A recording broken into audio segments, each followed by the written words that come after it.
When your country signs a treaty, does it instantly become a law at home? Or does your parliament have to stamp it? Welcome to the clash of theories. First theory, monism. One law to rule them all. Idea, international law and domestic law are one in the single system. If a treaty is signed, boom.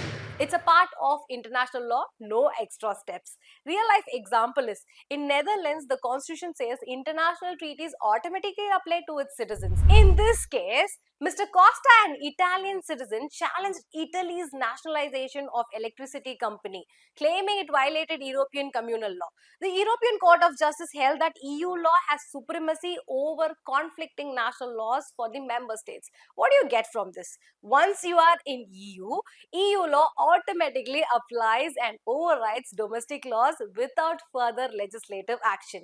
A monist theory. Now coming to the second theory, dualism.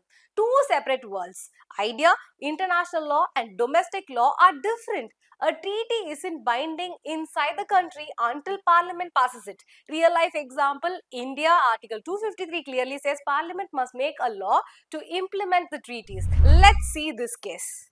A debtor argued that jailing him for debt violated Article 11 of the International Convention on Civil and Political Rights, which India has signed. The Supreme Court clearly stated ICCPR provisions don't automatically become Indian law unless Parliament enacts them. This shows dualism. International obligations need domestic transformation before they can be enforced in courts. Now then, harmonization theory.